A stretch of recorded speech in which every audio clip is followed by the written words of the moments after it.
মা, তুমি সত্যিই ফুলিকে অ্যাবর্শন করাতে নিয়ে গেছিলে?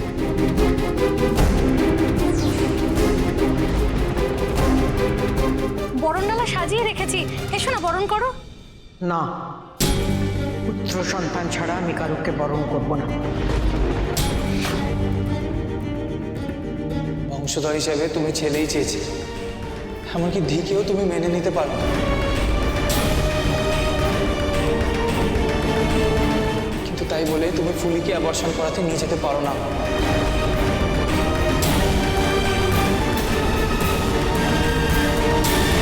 এই কাজ আমার মা করতে পারে না, এত বড় অন্যায় আমার মা কোনোদিনও করতে পারে না। গর্ভের সন্তানকে পালাই ষাট, বিশ্বাস কর শঙ্কর, আমি এসবের ব্যাপারে কিচ্ছু জানি না। আমার তো ইসমাত মেয়ে শিখিয়েছে, আজকের তারিখে দাঁড়িয়ে ছেলে মেয়েতে কোনো তফাৎ নেই।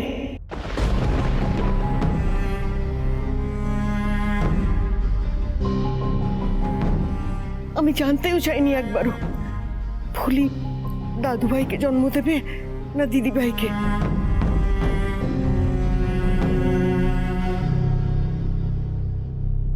আমার কাছে যা আসবে সেটাই তো ঠাকুরের আশীর্বাদ।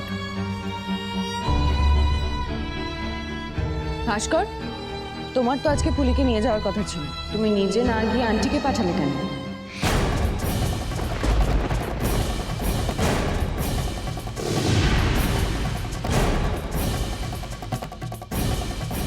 হ্যাঁ মেজে বৌদি, আমি তো নিয়ে যাচ্ছিলাম, কিন্তু একটা কাজের চাপ চলে কতগুলো ফটোকপি ডেলিভারি করতে হতো, আর সেটা না করলে না আমার ব্যবসার অনেকটা লস হয়ে যেত।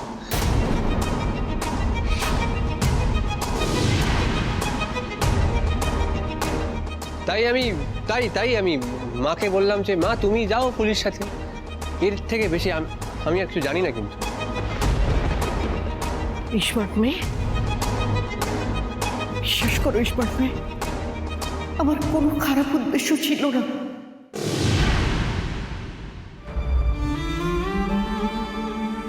মহেশমতি তুমি কেঁদো না। মা, তুমি মহেশমতিকে ওরম ভাবে বলছো কেন? মহেশমতি তো এত ভালো, মহেশমতির তো কষ্ট হচ্ছে, মহেশমতির কষ্ট হলে আমারও কষ্ট হয়। আন্টি, তুমি প্লিজ কেঁদো না, আমি জানি তুমি নির্দোষ। ভাস্কর, তুমি আজকে ইচ্ছে করে আন্টিকে ড্রিম ডেলিভারি পাঠাওনি তো?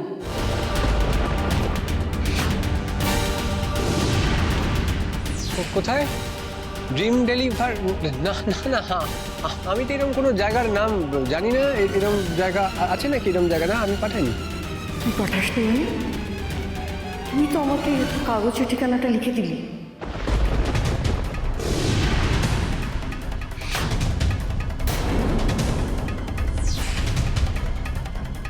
বলি একবার ওঠ, সাবধানে।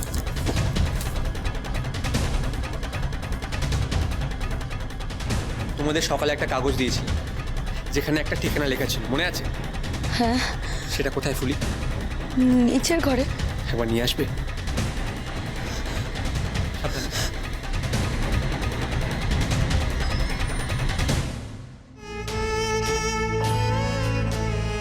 এমন পাপের কথা শোনাও আমার কপালে ছিল। তুমি ভেবো না মহেশ্বরী, স্মার্ট মেয়ে আছে তো, সে তো জানে তুমি কোনো অন্যায় করতে পারো না।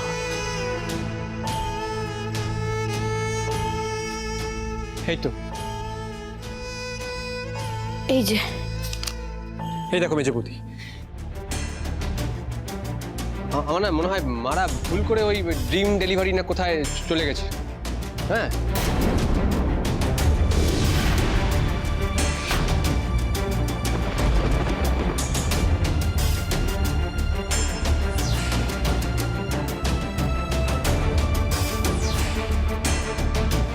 এইবারে বিশ্বাস হলো তো মেজো বৌদি যে আমি মাদের ড্রিম ডেলিভারি পাঠাইনি।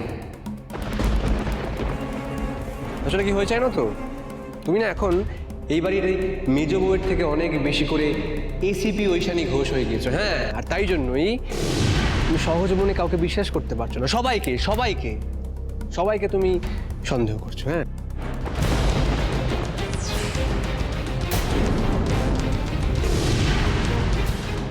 ওই শানি, তুমি কি আমাকে বলবে যে এক্স্যাক্টলি কি হয়েছে?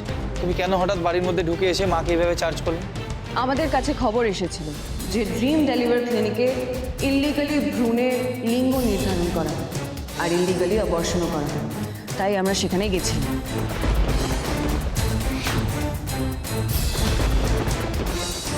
সবাইকে অ্যারেস্ট করো।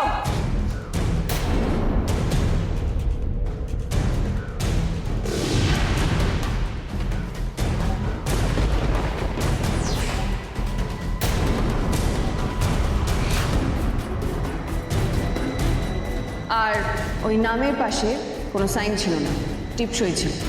আর সেই টিপসইটা দেখেই আমি আরো বেশি করে শিওর হয়ে গেলাম।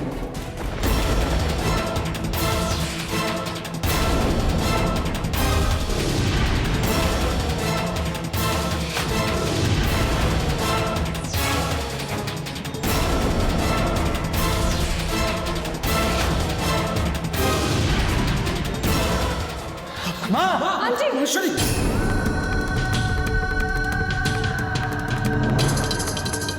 বলছো স্মার্ট মেয়ে, আমি যেখানে পুলিকে নিয়ে গিয়েছিলাম সেখানে বেআইনিভাবে গর্ভপাত করানো হয়?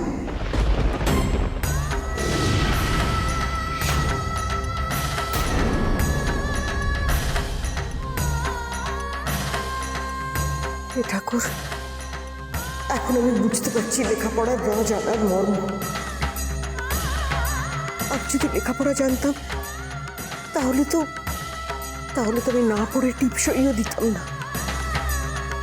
ড্রিম ডেলিভার ক্লিনিকের রেজিস্ট্রারে যাদের নাম আছে তাদের সবাইকে অ্যারেস্ট করা হচ্ছে।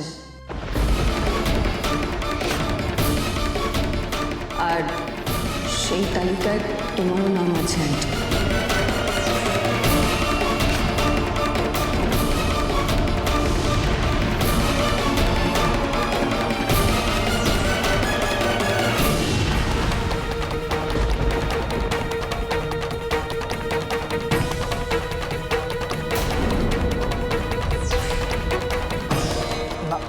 মায়ের নাম আছে মানে? কি হয়েছে মায়ের নাম থাকলে? সবাইকে যখন অ্যারেস্ট করা হয়েছে তখন আন্টিকেও আমাকে গ্রেপ্তার করতে হবে শঙ্কর।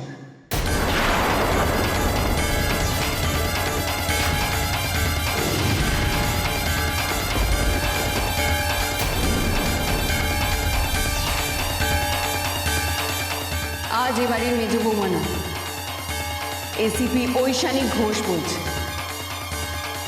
ভ্রূণের লিঙ্গ নির্ধারণ করার জন্য আপনাকে গ্রেপ্তার করা হচ্ছে শ্রীমতী মহেশ্বরী দেবী।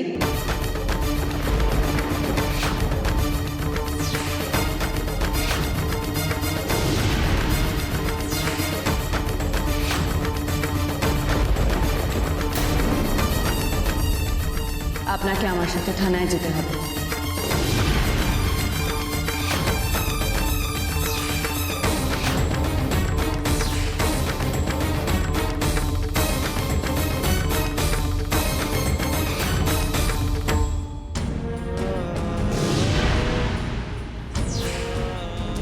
মহেশ্বরীকে তুমি ধরে নিয়ে যাবে, থানায় নিয়ে যাবে মেজ বৌমা? তুমি এটা কি বলছো ঐশানী? মেজ বৌদি, এ তুমি কি বলছো? মেজবৌদি, আমি না জাস্ট ভাবতেই পারছি না। না মেজ বৌদি, মেজ বৌদি, মেজ বৌদি, আমি তোমার পায়ে পড়ছি মেজ বৌদি, আমি তোমার পায়ে পড়ছি। মামি কিচ্ছু জানে না, মামি নির্দোষ, মামি সত্যি কিচ্ছু জানে না, মামি না বুঝে টিপসই দিয়ে এসেছে। তুমি মামিকে ধরে নিয়ে যেও না, তুমি এরকম শাস্তি দিও না। এই বয়সে এই অপমান মামি সহ্য করতে পারবে না।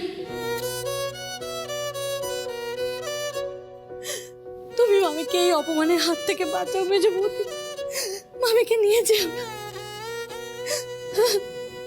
মা, তুমি প্লিজ মহেশমতিকে নিয়ে যেও না, কিছুতেই না। মহেশমতি খুব ভালো।